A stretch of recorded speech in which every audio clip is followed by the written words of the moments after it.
All right, it's a Sunday morning coffee video. I think this is the first time I've talked all day. It's early, and I've been at it on the computer for a few minutes, or the studio as we would like to call it. This video is about how human nature is going to destroy music creativity, or music itself, not AI directly. Human nature is going to destroy music. I'm pretty convinced. And what do I mean by that? I don't want to, it's going to take me a few minutes to unpack it or sort of get around the whole thing. But it occurred to me, especially today, I was starting up a new song, and as I would normally do, I would turn on Pro Tools, start up a new session, and let the games begin. You know, the challenge of coming up with something from nothing. The steps that are involved, which is they change constantly. It's a never-ending evolution of trying this, trying that, turning this on, turning that off, turning that off, turning this on. Try this guitar, try that keyboard, try that drum beat. All these things that are involved in sort of like trying to find the answer to the little puzzle that's going on. And then just as I was about to open a session, I noticed something on the Pro Tools opening dialogue that said, create a new session. I think I already went past it. Open a previous session or use something called Sketch. And I thought, well, I've never tried this Sketch thing, so maybe I'll check it out. What is it that they've come up with now that's a new toy? And I'm all for the new toy concept, because sometimes those things will inspire you to go down a different path, try things you normally wouldn't have tried, discover things that you wouldn't have discovered. All those sort of like ways to go about it, ways to have things happen in the creative process that will get you excited and get you charged up enough to have new challenges and go about trying to conquer those challenges, or at least chip away at those challenges. And that's a big part of what I'm talking about right now, is that, so the Sketch thing, I'm gonna jump around a little bit. It's Sunday morning. This is just the loosey-goosey. I mean, a friend of mine referred to my YouTube channel as like, oh, just you sitting there on the camera talking shit. He's like, people are watching that? I said, yeah, some are. I mean, and that's all it's gonna be, is just hanging out, having some coffee. I think I'm in the same sweatshirt all the time. I'm doing the Steve Jobs uniform thing, it seems. But anyway, Sketch, Pro Tools Sketch. I would encourage you to look it up. It's free on it's free on YouTube, in that you can see this little demo video, and I have the audio turned off so that I don't get any copyright infringement things. But here's what I'm getting at, is that there's this video. Let's see. You go to the YouTube, or the avid.com Pro Tools Sketch page, and then it says watch the video. So I'm seeing all this here. I'm seeing this, you know, I guess an iPad with clips all over the place. Simple clap, pumpkin shaker, Rob's crash, synth chili bass, all these little blips and clips.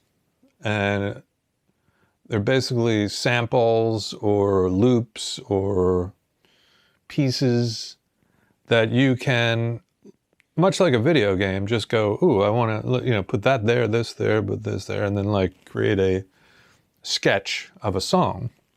So when you watch this video, look at how this starts off. Dude is sitting on the couch doing nothing. He gets a text from his co-writer, I guess. She says, studio today? He looks at the iPad like, yeah, let's do it. He takes out his iPad. All of a sudden now he's motivated to work. He's motivated to turn on his little iPad and start dragging and dropping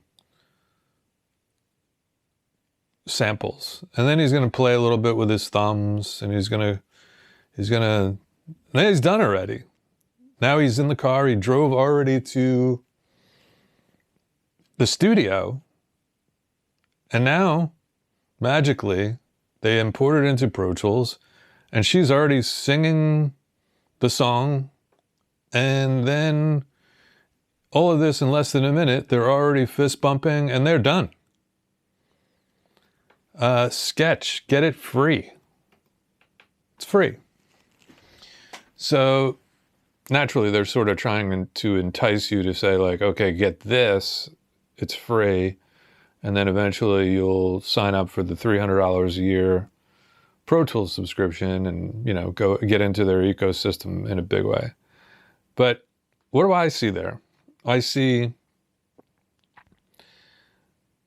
a music producer sitting on the couch doing nothing, not motivated. He's not at his studio already doing something, trying to create something. He is sitting there watching television, and they had some shit in the background, like, you know, that he was basically watching. It wasn't like he was watching a YouTube video on, you know, how to EQ a bass. He was screwing off. No instruments in sight, just an iPad. And that wasn't even in sight until she called him up to say, hey, session today? So then he gets the iPad out. Then he drags a few blips and bleeps into the iPad. Gets in his car, gets to the studio, gets to the studio. Like, if you had a studio like that they arrived at, wouldn't you be there already? Wouldn't you be doing something? So she magically shows up. He magically shows up. They start writing. Oh, no, maybe she used, God only knows, she probably used AI to like come up with some vocals or some lyrics. So then they quickly drop her vocals in, and the fist bump caps it all off. And what am I getting at as far as like why this will why human nature is going to destroy music? And here's how, in my opinion. Without a challenge, human nature is, we just move on. We get bored really quickly. I think we get bored even faster than ever. Maybe, you know, there's all this talk about what our attention spans are, and my videos will probably prove, you know, that if you're not going fast enough, then like someone will just bail out on your video. And I'm not going to do all the retention editing and all that kind of stuff. That's not what you're going to get here. But what you're going to get is Like, you're hanging out with me at the studio. And what I'm saying is, I'll give you uh, a something to compare it to. Most of us, or all of us, have ridden a bicycle or learned how to ride a bicycle. And in the beginning, they put the training wheels on the bicycle so you can't fall over. And as humans, even as a little kid,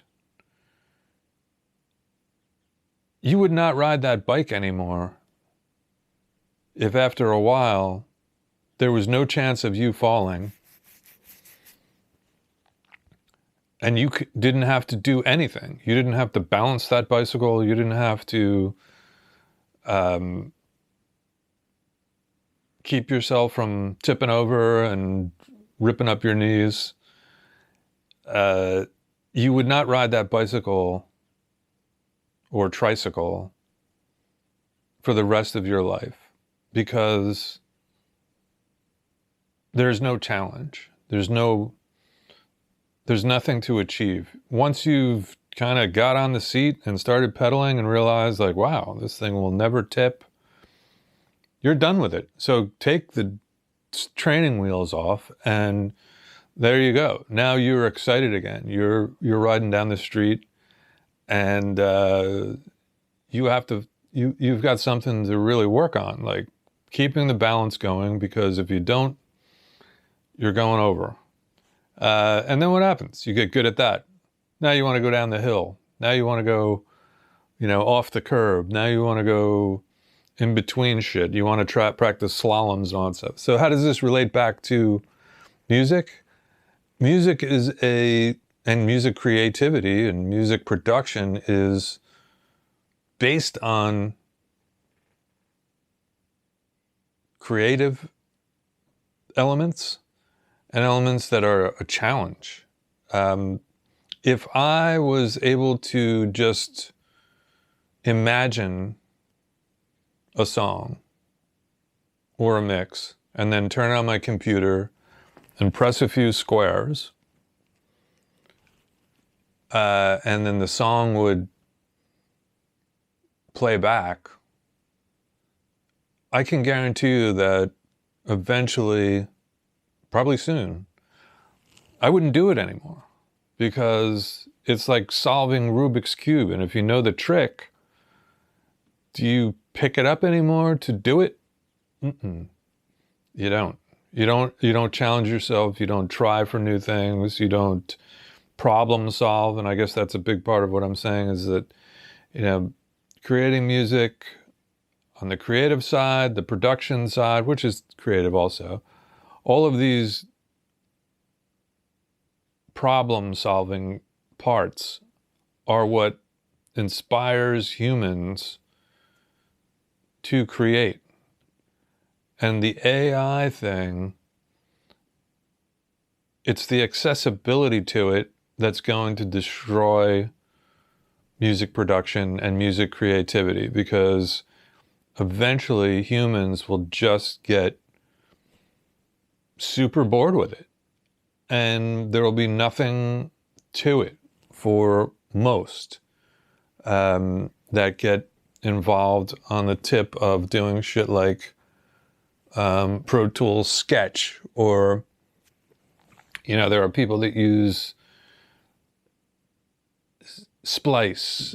I use Splice, but they use it sort of like a video game. And I could make the analogy to the video game thing too. Like if you played a video game and it was constantly on easy mode and, like one of those role-playing shooter games, like if you set it to where I was like, you can never die, no matter how many times you get shot, you're not going to play that thing the rest of your life. You're going to mess around with it a little bit. You're going to maybe have a little bit of fun with it. Like, oh, isn't this funny? I can get to all these levels without dying because the zombies can't get me. Are you going to go back to it a million times and figure out new things about it and discover new things. But no, you're just going to be like, okay, at the very least, I'm going to turn off the easy mode and I'm going to see if there's a challenge. But I think the problem will be with music and creation of music is that there are going to be very few musicians and or producers that will not choose easy mode. And the quantity of crap generated music that will just literally overload everybody, as it's doing now. There's too much content technically for the amount of people that there are. I don't know that the listener at this point needs 80 to 100,000 new songs that are uploaded daily on Spotify. There's just not enough time in the world for even if every person in the country listened 24 hours a day, those songs aren't getting listened to. That's why apparently less than 1,000 artists get more than 1,000 plays a year. I think that's the number. So that'll just tell you that there's too much probably garbage content. Another part of this that I thought about was that how regarding the challenge thing, and I've gone through this myself over the years because yes, as you do something repetitively, as you record more or produce more or mix more, things can get easier. It's like, you get used to the Tetris or something like that, an old video game. And eventually you could just go real fast and get through it. And then the challenge becomes trying to create new challenges for yourself so that you are inspired and that you're doing inspiring work or inspired work. I think of the analogy of Tom Petty. Tom Petty and the Heartbreakers, they were into, if you look at their progression, they started off very simple, a rock band with a bunch of guys that sort of like came up together, playing live, then started getting some studio time in. I talked to the drummer, Stan Lynch, once on a session, and he told me that they bought all kinds of gear from a studio that closed, and they set it up in their place in Florida or Georgia, one of those. And they didn't even know how to get all the drums on separate tracks because they set it all up themselves.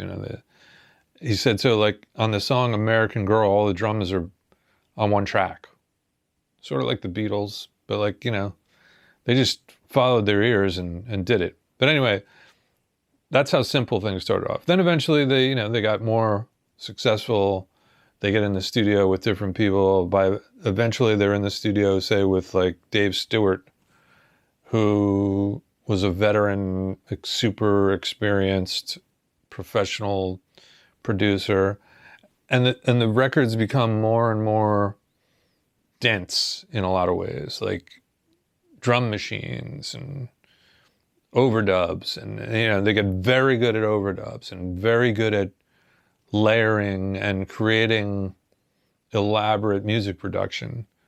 And so and it was all successful. So what does Tom Petty do at one point? He strips it all down for his solo album, Wildflowers. And because he needed a new challenge. In other words, like, some people could look at it as like, oh, they just went back to like a really simple way of, guitar, bass, drums, organ, and Wurlitzer. But no, it was actually creating a new challenge for themselves.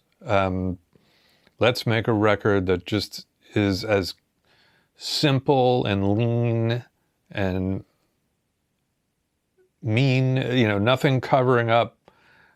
You don't do 18 guitar layers because, like, the first one isn't that strong. But if you layer 16 on top of those, and little noises and synth pads and trinklets and things like that, you can cover up the fact that, like, that there is no one strong track.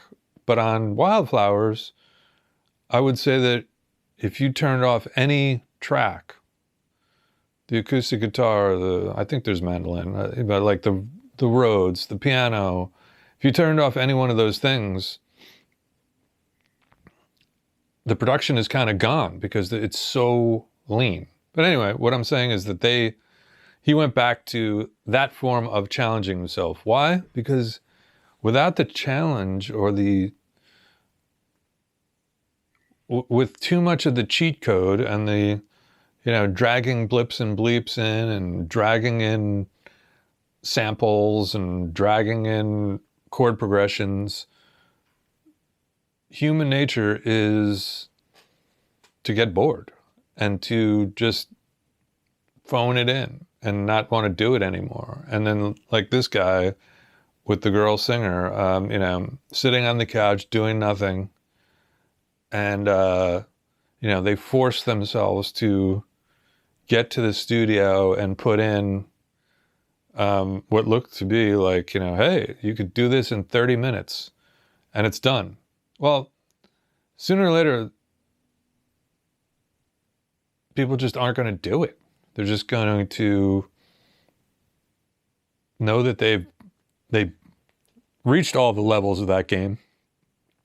There's no challenge, and they won't go back to it anymore, or they won't strive for new things. They'll just look for a new way for AI to conquer their laziness, because inherently, if you're not building that muscle of conquering new challenges and riding faster on your bicycle, or playing the scales at a different tempo, or learning chords to go from one chord to the other cleanly and smoothly, if you're not working on those types of things, there's just no way you're going to evolve.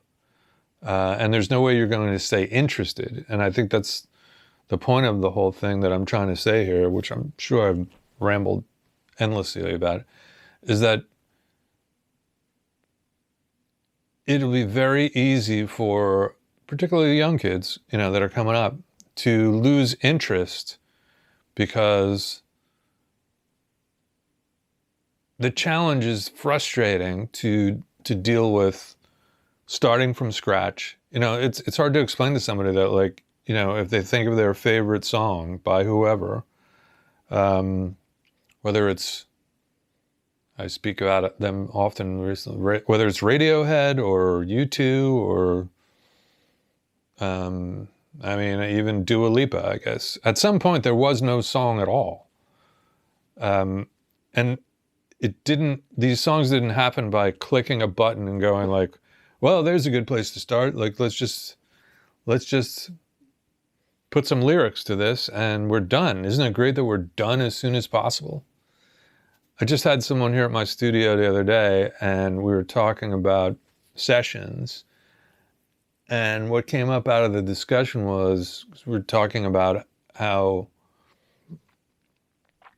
artists that you work with, especially as a producer, they can get very used to coming to the studio and hanging out and writing and hanging out and watching you lay tracks and layer tracks and getting excited and suggesting ideas and parts, and maybe, hey, we can come with all these little things that are like part of the process that can be very addictive and part of the whole creative process of spending time in the studio is that you detach from the outside world and you go into this world of creativity. Where I was going, I have no idea other than I'm probably running out of steam on this. And this is my video on human nature will destroy new music, not AI. If you made it here, thanks. Somehow I've crossed over the 1,000 subscribers. I know that's not a big deal. It's not Rick Beato with his 4 million. And I know it's Beato, but I love saying it. And the other thing I'll talk about at some point is, this is in response to Andy Edwards' video about what killed rock music or whatever. And I think he attributed it greatly to the drum machine. And he's a drummer, so I think that's part of where he's coming from. But I will make the argument that he's wrong.